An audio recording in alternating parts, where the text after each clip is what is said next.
drømmer vel om, at der kommer fra maj måned, kommer der liv, bliver så kendte ude i offentligheden, både på turistsiden og på københavnersiden, at der kommer masser af folk herude og har deres daglige gang herude og bare får ud for at slappe af. Men så der kommer noget liv hele tiden fra, nu siger jeg, fra morgen til aften. Den er, der er sådan lidt summen på alle voldene og lidt liv. Vi er på Tre Kroner Fort, som er et fort, der ligger i Københavns indtegn. En gammel befæstning for at forsvare Københavns havn. Fortet ligger kun 10 minutter sejlads med Langelinie. Fra Langeliniekaj, så kan man tage kanaltur så ud fra start maj til slut september.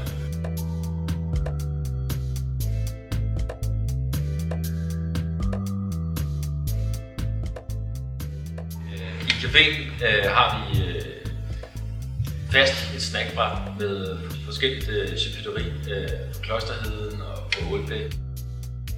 Altså, vi er begge to fra super klassiske sådan, franske restauranter, og det bunder det jo nok at sige, som vores madstil.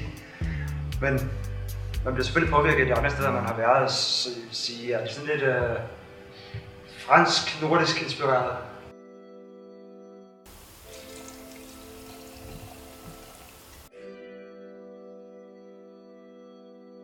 Det vil med base i den gode smag i den enkle råvare.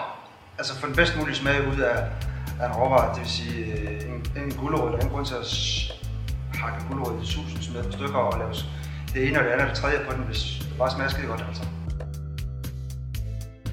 Så er det egentlig bare med at viderebringe den her gode smag på det her gulerod.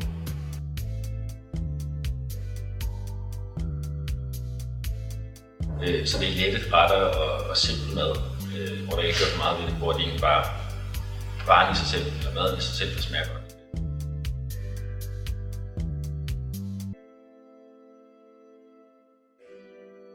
Det er jo historien omkring stedet, som turister typisk tager ud for at se. Og så er der en bonus ting, at vi er rigtig dygtige til mad og vin, at de får en oplevelse også på madsiden. Både kan blive en historisk ø og en madø, så folk kommer ud for at få en oplevelse.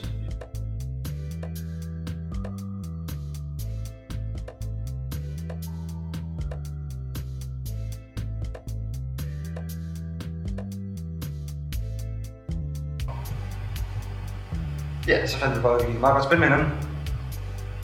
Og så står vi her nu.